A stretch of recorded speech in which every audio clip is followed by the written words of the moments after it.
even people I think who are atheist or agnostic often like develop some really interesting like philosophies and spiritual beliefs and can be very inspiring in their own way. And so asking those people about that and see where your shared values are, those have been some of my favorite conversations. And I have been incredibly uplifted by those conversations because the church does not have a monopoly on goodness and inspiration, right? True.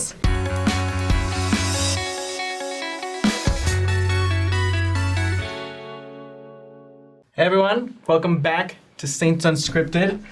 We're your hosts. I'm Taylor. And I'm Sam. And we are going to talk about something today that's kind of a sensitive subject. Yeah. And there's not really a right answer that we can really come to. We're just going to kind of bounce off ideas and share some stories and some ideas. Do our best with some suggestions, and please don't hate us. No. I hate so much about the things that you choose to be. If we say something wrong that you disagree with.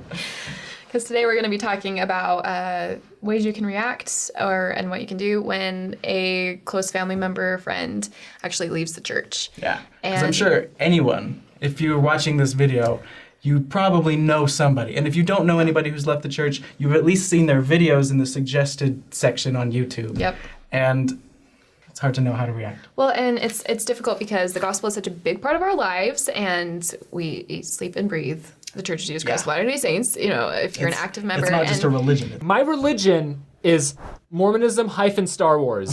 So if you keep this up, I'm going to sue you for religious bigotry. And so when someone decides that it's not for them, for whatever reason, sometimes that can be really heartbreaking or confusing for us, especially if those people are close to us. And sometimes those people are very, very nice and friendly and when they leave the church, and sometimes people are a little bit more antagonistic. And how do you deal with that? It's definitely a struggle sometimes. Yeah, because I feel like there's this constant pull between, do I preach the gospel and cry repentance like I'm commanded to do in the scriptures? Do I share the gospel with them and try to bring the sheep back to the fold? Or do I just let it be and love them regardless? Like, it's not that preaching the gospel to them wouldn't be loving them, but just drop it and try to reach a common ground. Exactly. And just love and accept them for whatever it is that they do. I think that's what people feel the conflict between. It's like the two extremes. Absolutely. So we were able to read a really great article from the Third Hour, and it has some good suggestions, and this was helpful. I think we all have close family members that have left, and how do we show them that we love them? I think that should always be number one. How do we make those people feel so supported and loved by us no matter what? Because it's so sad when our family members or friends leave and they assume that we're going to not want anything to do with them because of their decision. Yeah. And if we are truly disciples of Christ, that should be the furthest thing from the truth.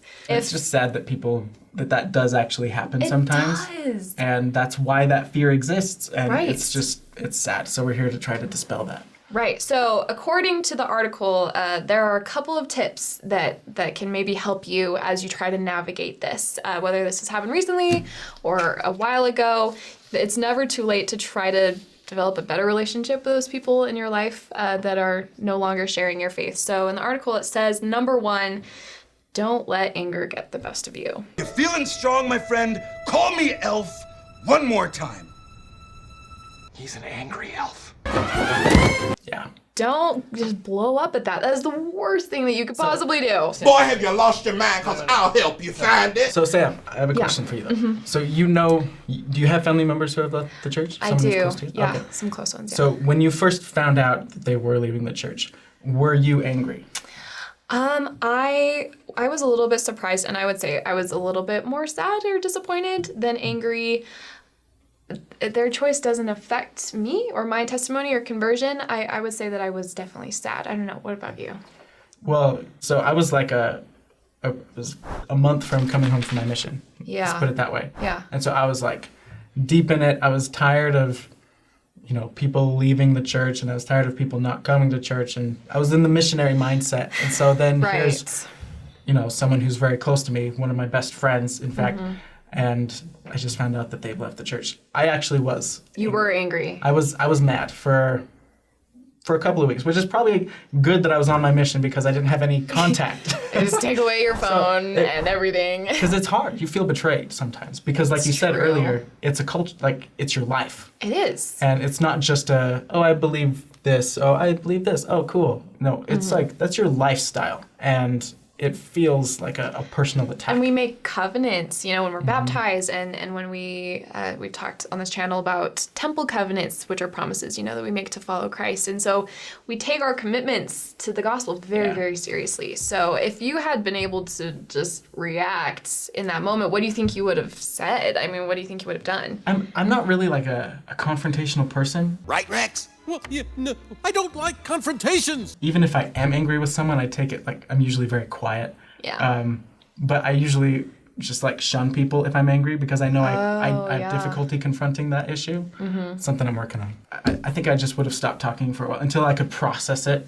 Yeah. And it took me a couple weeks to process. And by the time I come home, I wasn't angry anymore, and we could actually talk and kind of have a dialogue. But it was still difficult. Something that is so important to remember is that these people are not leaving the church to hurt us. Right. Ever. Yeah. Like, they are just like you and me, and they have hopes and dreams and goals, and we love these people. I mean, we know that they are just people, and they're not trying to hurt us. This is like the best decision that they think that, they're going to make for their life. Yeah. And we need to respect that and not assume that they're out to get us or disappoint us. And I think it's so important. And it was my sister, and we've talked a lot just lately about this particular thing because she's finally coming back around. She kind of stopped talking to the family for a while, but she's been coming back around. We've been talking a lot more, and we've talked a lot about this specifically.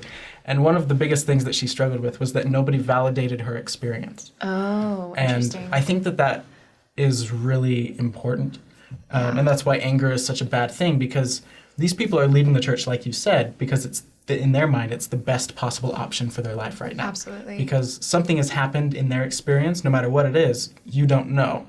But something has happened to force them to this point of desperation. And usually, if they've been in the church for a long time, like, this is a huge decision. They're giving up, potentially, their salvation.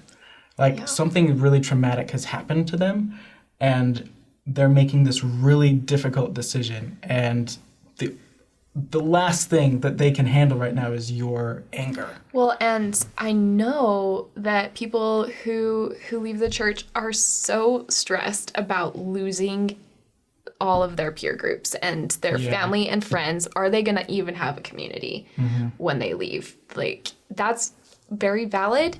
And I think that we need to change the culture of people who leave feel like they can't be a part of us anymore, that they can't still come to activities or come hang out at family home evening or Sunday dinner and like not feel uncomfortable. Like, they still have us in their circle. Yeah. They need to feel that. But then the question becomes, how do you do that? Because like we said before, like, you're confronted with this choice now.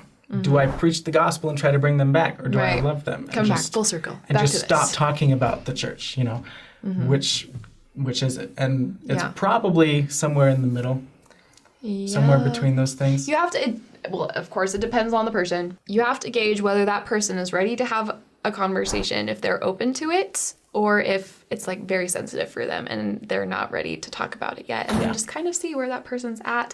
Something that has been really fun for me, because I have people who left our church but then joined other ones, is to just have like a broad Christian discussion where we talk about Christ and we bond over that. And no one I've ever known who left the church ever joined another one. They all Really? just went totally atheist. Guys, welcome to Three Mormons. We've got our friend George on the show, and George is an atheist. Hello.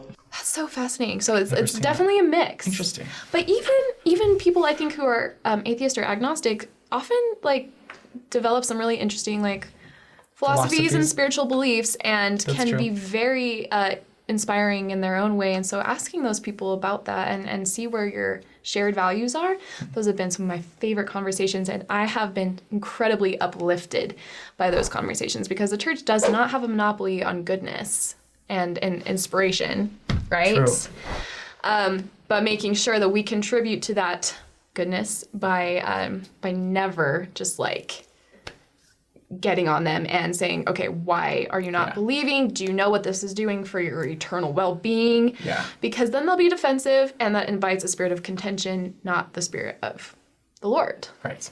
And in those situations, like when you are having a healthy discussion, I think it's especially important not to do it with the intent of convincing them that they're wrong. Like, even if you're trying to go about it in a nice way, they will pick up on it.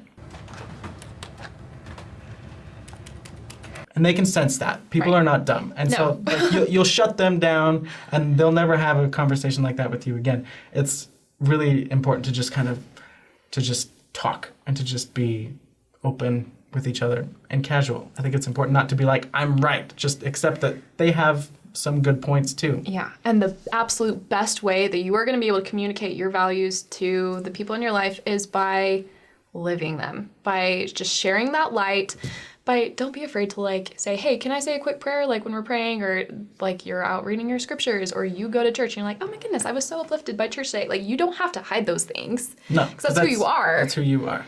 But you don't have to say, church was so great and you should definitely go. Like, you know what I mean?